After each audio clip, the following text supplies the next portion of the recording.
Gunfire could be heard echoing across the town of Sderot, which Israel has formally declared war after that unprecedented multi-pronged terror attack from Hamas. President Gotabaya Rajapaksa and his government had been put on notice. Over 30,000 doctors gathered in Seoul today, staging a mass rally. Korea's medical care is on the verge of collapsing, and the government say this is due to insufficient number of doctors. The World Health Organization now thinks that figure might be more like 15 million. Two powerful earthquakes struck Turkey and neighboring Syria. 10,000 people are feared dead. Days after massive wildfires destroyed the heart of western Maui, the desperate search for loved ones, with hundreds still unaccounted for. In the south, 1 in 3 people is facing life-threatening shortages. In desperate efforts to keep hunger at bay, many are now mixing white clay with tamarind fruit.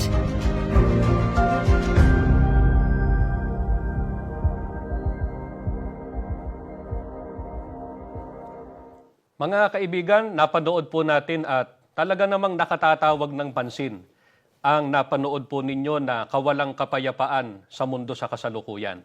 Sa maraming mga dako ay nagaganap po ang mga kaguluhang dulot ng digmaang sibil at giyera sa pagitan po ng mga bansa. Nakadaragdag din po sa kawalang kapayapaan sa buhay ng maraming tao ang mga kalamidad, maging ang di maawat na paglubha ng kahirapang pangkabuhayan. Andyan pa po mga kaibigan ang salot sa tao, sa mga hayop at maging sa mga halaman. At napakarami pong nangyayari na nag-aalis ng kapayapaan sa buhay ng mga tao rito po sa mundo. Bagaman sinisikap po ng mga pinuno ng mga bansa na matamo ang kapayapaan, pero bigo po sila na ito ay matamo. Kaya sa gagawin po naming pagtalakay ngayon, sa pamamagitan pa rin po ng Biblia, ay ipauunawa sa atin ang dahilan kung bakit po napakaligalig ngayon at walang kapayapaan ang sanlibutan. Kapatid na Dindo, bakit nga po ba napakaligalig at walang kapayapaan ngayon sa sanlibutan? Ganito po ang sinasabi ng Biblia, mga kaibigan. Dito po sa Ezekiel, sa 7, 25 at 27. Kagibaan ay dumarating at sila'y magsisihanap ng kapayapaan at wala doon. Ang hari ay tatangis at ang prinsipe ay mananamit ng kapahamakan. At ang mga kamay ng mga tao ng lupain ay mababagbag. Aking gagawin sa kanila ang ayon sa kanilang lakad at ayon sa kanilang kaugalian ay hahatulan ko sila at kanilang malalaman na ako ang Panginoon. Ito po mga kaibigan ng dahilan. Kaya napakaligalig at walang kapayapaan sa mundo. Dahil po sa kasalanan na ginagawa ng tao. At ayon po sa Biblia, lahat ng tao ay nagkasala. Mababasa po natin yan sa Roma 5:12. Pero maliban yun sa ating Panginoong Sokristo, ayon naman po sa 1 Pedro 2:21 hanggang 22. Ano naman po ang ibinunga ng pagkakasala ng tao? Ang sabi po dito sa ating binasa, ayon sa kanilang kaugalian, ay hahatulan ko sila. Kapatid na Dindo, ano po kaya ang hatol ng Panginoon Diyos sa mga tao dahil po sa kanilang kasamaan? Ang sabi ng Panginoon Diyos mismo doon sa talatang ating binasa, ang sabi, kagibaan ay dumarating at sila'y magsisihanap ng kapayapaan at wala doon. Mga kaibigan, hindi po ba talagang walang kapayapaan sa mundo? Lalo na nga po ngayon. Yun lang napanood natin kanina, di ba? Talagang yun yung katunayang walang kapayapaan sa mundo. Sabi nga namin kanina sa inyo, bagaman sinisika po ng mga pinuno ng mga bansa na matamo ang kapayapaan, pero bigo sila na ito ay matamo. Kasi hindi naman po tumitigil ang mga kaguluhan, di ba? Ng mga bansa. Maging ang mga kalamidad at ang malulubhang kahirapan na talaga namang nagbubunga po ng kawalang kapayapaan sa mundo. Ayon pa rin po sa Biblia, ano po kaya ang pinatutunayan ng mga ligalig, maging ng kawalang kapayapaan ngayon sa mundo? Pakinggan po natin at narito yung sagot doon po sa tanong ng kapatid na Jello dito po sa Ezekiel sa 7:3. Ngayon, ang wakas ay sumasa iyo at aking pararatingin ang aking galit sa iyo at hahatulan ka ayon sa iyong mga lakad at ipadadanas ko sa iyo ang lahat ng iyong kasuklam-suklam. Mga kaibigan, ang mga ligalig at kawalan ng kapayapaan sa sanlibutan, palatandaan po na malapit na ang wakas ng sanlibutan o ng daigdig, na ito po ay kahayagan ng galit ng Panginoon Diyos. Mga kaibigan, napakasama po pala ng ibinunga sa mundo ng kasama ang ginagawa ng tao. Dahil po rito, wala po tayong kapayapaan. Kapatid na Dindo, alin po kaya ang binabanggit na wakas ng mundo na yun din po ang kahayagan ng galit o puot ng Diyos? Pakinggan po ninyo ang sagot. Dito pa rin sa Biblia. Dito po sa Sefanyas, sa 1, ang talata po ay 18. Kahit ang kanilang pilak o ang kanilang gintuman ay hindi makapagliligtas sa kanila sa kaarawan ng kapuotan ng Panginoon, kundi ang buong lupain ay masusupok sa pamamagitan ng apoy ng kanyang paninibugo sapagkat wawakasan niya. Oo, isang kakilakilabot na wakas nilang lahat na nagsisitahan sa lupain. Mga kaibigan, ang wakas po ng mundo na ito po ang kaarawan ng kapuotan o galit ng Panginoon ay siya rin tinatawag na araw ng paghukom. Ano po ang mangyayari sa mundo sa araw ng paghukom? Ang sabi po sa Biblia, ang buong lupain, pansinin niyo yun, ang buong lupain ay masusupok sa pamamagitan ng apoy. At sa araw na yan, mga kaibigan, hindi maililigtas ng kayamanan na natamo ng tao dito sa mundo ang tao pagdating ng araw ng paghukom. Ang mundo lang po ba, kapatid na Dindo, ang masusupok o masusunog sa araw na yan? Hindi lang, kapatid na Jello. Sapagkat batay nga dito sa ating binasa, ang sabi, sapagkat wawakasan niya, oo, isang kakilakilabot na wakas nilang lahat na nagsisitahan sa lupain. Tandaan po natin yan, mga kaibigan. Yan po ang inihatol ng ating Panginoon Diyos dahil po sa kasamaan ng tao. Mga kaibigan, hindi lamang po palaligalig at kawalang kapayapaan ang hatol ng Panginoon Diyos sa tao dahil po sa kasamaan nito, kundi ang wakas ng mundo at ng mga taong naninirahan po dito. Kapatid na Dindo, baka sabihin naman po ng iba na may wakas naman pala ang lahat ng bagay sa mundo dahil po may itinakda ang Panginoon Diyos na araw ng paghuhukom. At isang katotohanan din po na ang lahat talaga ng tao ay mawawakasan sapagkat lahat naman po ay may kamatayan. Kaya ang sinasabi din po ng iba, okay lang daw na magpakasama. Huwag sanang kalimutan, kapatid na Jello, nang may mga ganyang pangangatwiran. Yung kalagayan ngayon ng mundo na kaya nga naging miserable. Kaya nawalan ng kapayapaan, di ba? At puro kaligaligan ang narito sa daigdig. Dahil nga sa nangyaring kasamaan o ginagawang kasamaan ng tao sa harap ng ating Panginoon Diyos. Di ba isipin ninyo yun? Araw-araw na lang laman ng balita na nababalitaan natin. Minsan nasasaksihan pa natin, di ba? Yung nangyayaring matinding kahirapan, di ba? O kaya yung mga kalamidad, halimbawa, lumindol, di ba? Nagkaroon ng sunog, bumaha, di ba? Magtataas ang presyo ng bilihin. Hindi ba nakakaligalig yan sa pamumuhay ng tao? Kaya nga nasasabi po ng iba, kapatid na Dindo, na nakaka-stress ang mga nangyayari sa panahon natin ngayon. Talaga naman. Opo, sinasabi din naman ng iba na kaya naman daw po nilang tiisin kung anumang stress yan at kung gaano pa raw po kabigat yan. Sabihin na natin kaya nilang tiisin, paano yung araw ng paghuhukom na sinasabi ng Biblia, na itinakda ng Diyos bilang galit nga niya dahil nga sa naging kaugalian ng tao na nagpakasama. Buti para maintindihan niya ng ating mga taga-subaybay. Alamin natin, mga kaibigan, ano po ba ang mangyayari pagdating ng araw ng paghukom? Ano pong malaking kapahamakan ang magaganap? Pakinggan po ninyo. At ganito po ang nakasulat dito po sa 2 Pedro, sa 3, sa 7 at 10. Pakinggan po natin. Ngunit ang sangkalangitan, ngayon at ang lupa, sa pamamagitan ng gayon ding salita, ay iningatang talaga sa apoy na itinataan sa araw ng paghuhukom at ng paglipol sa mga taong masama. Datapwat darating ang araw ng Panginoon na gaya ng magnanakaw, na ang sangkalangitan sa araw na iyan ay mapaparam na kasabay ng malaking ugong, at ang mga bagay sa langit ay mapupugnaw sa matinding init, at ang lupa at ang mga gawang nasa lupa ay pawang masusunog. Mga kaibigan, tama po yung binasa natin kanina sa Biblia. na sa araw ng paghukom, isang kakilakilabot na wakas ang mangyayari o magaganap. Ano naman po kaya ang mangyayari sa mga taong masama? Ang sabi sa binasa natin kanina yung masama ay malilipol, di ba? At kung ano po ang gagawin sa kanila, pakinggan po ninyo. At ganito naman ang ating mababasa dito po sa Apokalipsis sa 14 sa 10 hanggang 11. Ay iinom din naman siya ng alak ng kagalitan ng Diyos na nahahandang walang halo sa inuman ng kanyang kagalitan.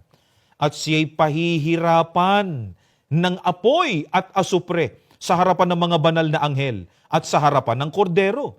At ang usok ng hirap nila ay napaiilang lang magpakailan-kailanman.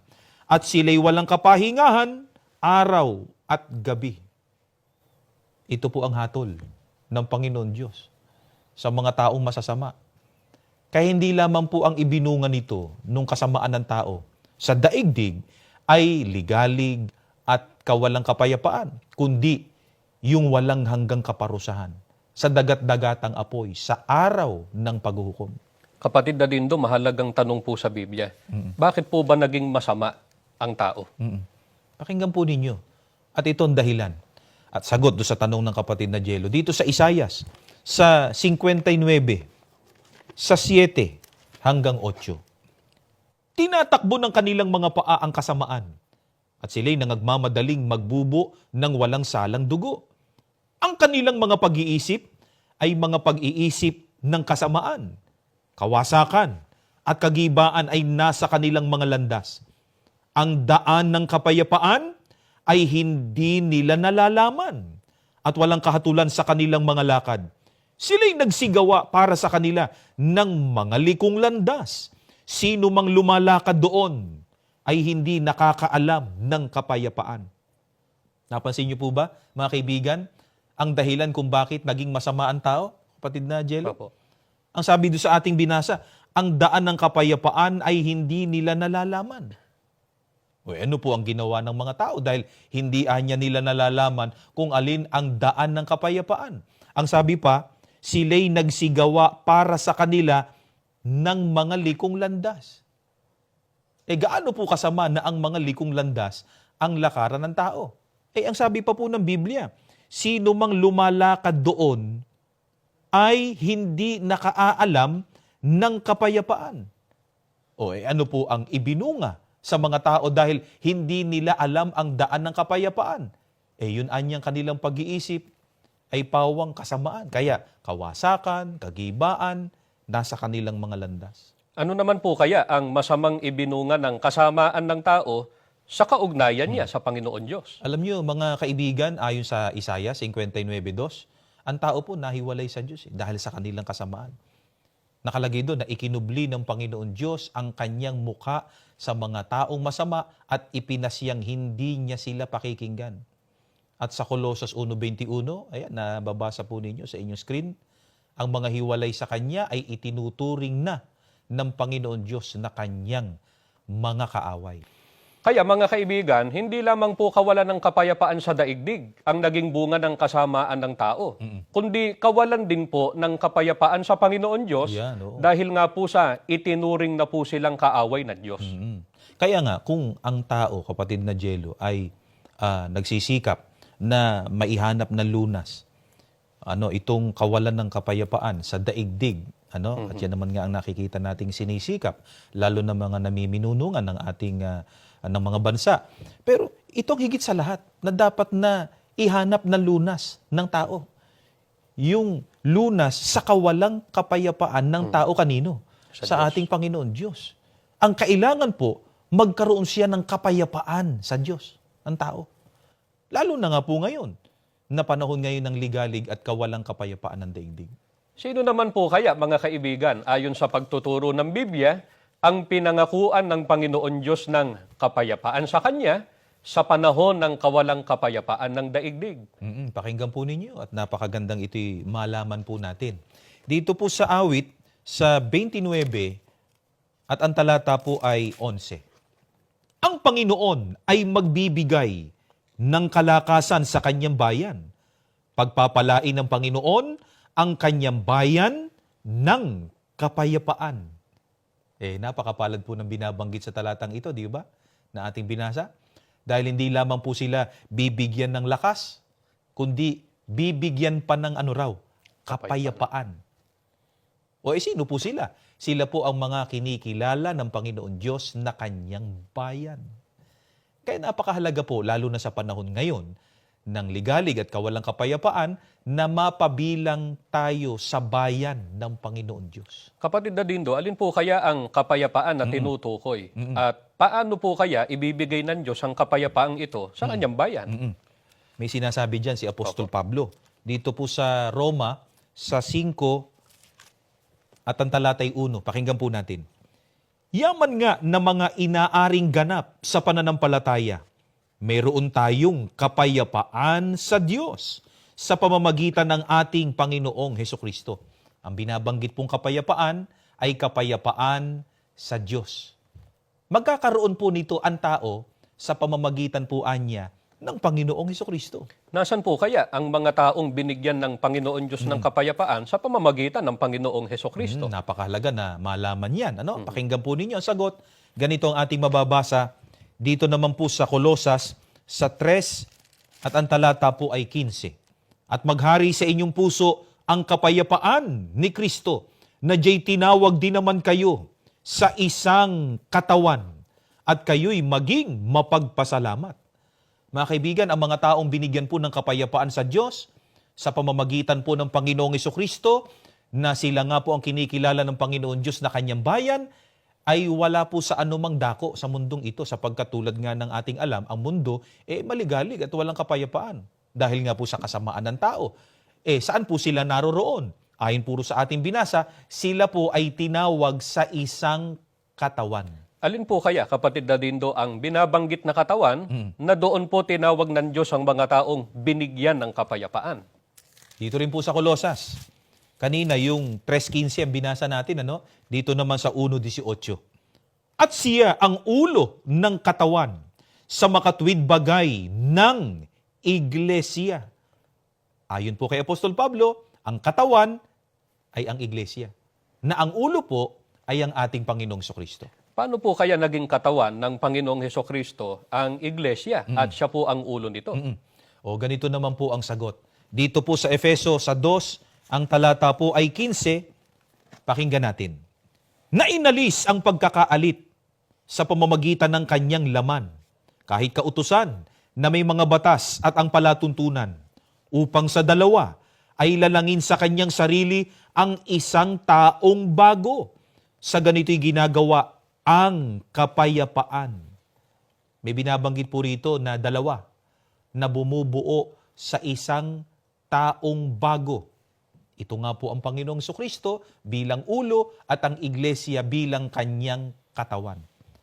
At kung ano po ang pangalan ng Iglesia, ay marapat lamang po, di ba kapatid na Jello, na tawagin ito, sunod doon sa kanyang ulo. Ang ulo po ay ang ating Panginoong Hesukristo. Kaya nga nung itinawag ng mga apostol, yung pangalan ng Iglesia pinangunguluhan ng Panginoong Hesukristo, ayon sa Roma 16:16, anong pangalan?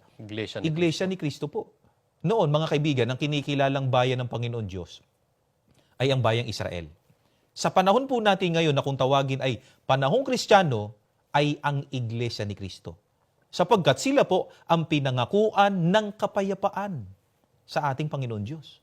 Baka sabihin ng iba, kapatid Dadindo, hindi po ba't ang mga kaanib sa Iglesia ni Kristo ay nakagawa rin ng kasalanan sa Diyos? Papaanong sa pamamagitan daw ng Iglesia ni Kristo ay nagkaroon ang tao ng kapayapaan sa Panginoon Diyos? Kasi mga kaibigan, ang Iglesia ang binili o tinubos ng Panginoong Hesukristo sa pamamagitan ng kanyang dugo. Tulad po na mababasa natin dito po sa Gawa sa 20:28, pakinggan po ninyo. Ingatan ninyo kung gayon ang inyong sarili at ang buong kawan. Narito'y hinirang kayo ng Espiritu Santo na mga katiwala upang pakanin ang Iglesia ni Kristo na binili niya ng kanyang dugo. Kaya nga po kung naalala nyo pa, doon sa binasa natin kanina, doon sa Roma 5:1, na kaya nagkaroon ng kapayapaan sa Diyos, ang mga binabanggit doon ay sa pamamagitan nga ng Panginoong Hesukristo. O dahil nga po sa kanyang ginawang pagtubos. Kaya napatawad na po ang mga natubos sa kanilang nagawang kasalanan. Mga kaibigan, hindi po namin sinasabi na kapag kaanib na sa Iglesia ni Cristo, hindi na makararanas ng mga nabanggit namin kanina na napanood nyo nga, yung kahirapan o kaya'y ng kaguluhan. Ang mga kaanib po sa Iglesia ni Cristo, hindi po immune o exempted, kumbaga. At ito pong susunod nating mapapanood, napakaganda pong halimbawa na kung papaanong sa gitna ng kaguluhan, nakadarama pa rin ng kapayapaan ang isang kaanib sa Iglesia ni Cristo. Panoorin po natin, mga kaibigan.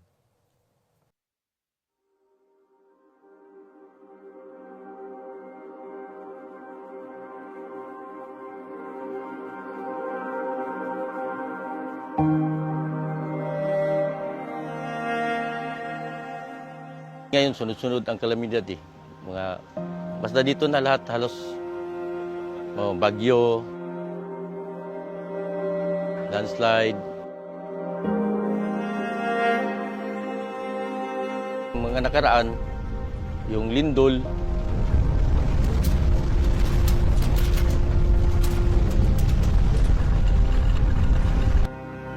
Pagkatapos ng lindol, ito na naman yung palaging umuulan.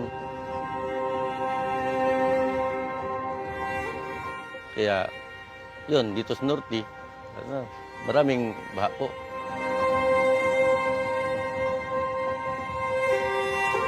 Ang nabagsakan po, yung sa kabilang bahay, pagkatapos dito sa amin, 3 araw na ulan, Huwebes yun, panahon na pagsamba. Kaya, siguro, yung lupa lumambot, kaya nabuwal yung malalaking puno po ng akasya. Yun na, may nakikita na kami mga sira-sira na mga gamit po.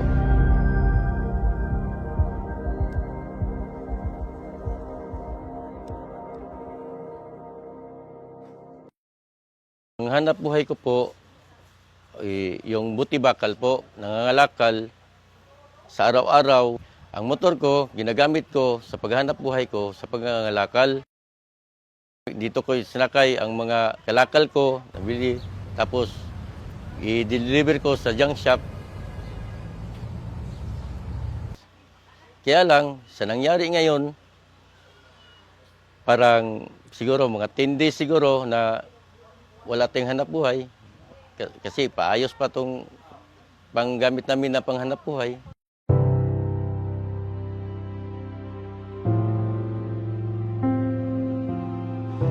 Mas lalo pang tumitiis ang buhay kasi mahal ang mga bilihin.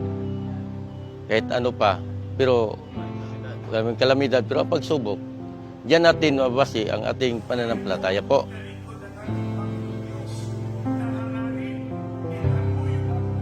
Kahit may kalamidad kami, masaya kami sa mga pagtupad ng aming tungkulin kasi dito kami napabanal po.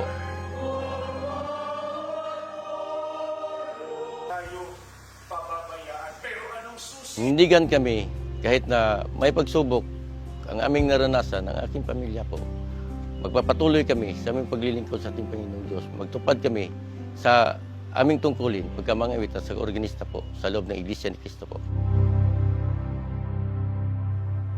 Mga kaibigan, hindi po ba't napakasarap sa pakiramdam kapag alam natin na tayo ay nasa panig ng Diyos?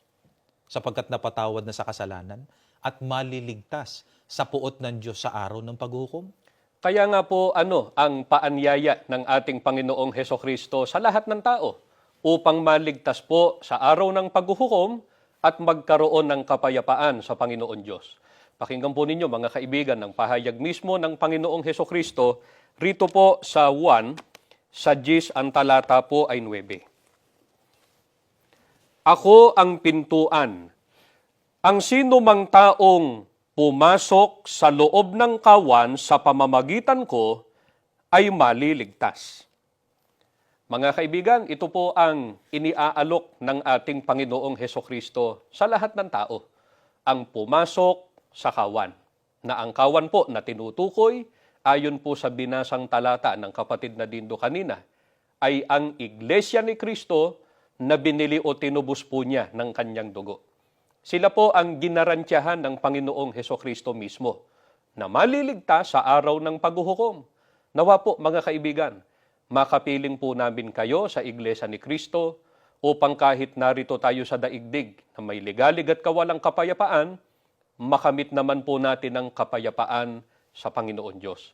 Maraming salamat po sa inyong ginawang pagsubaybay. Pakisamahan niyo po kami sa isang panalangin.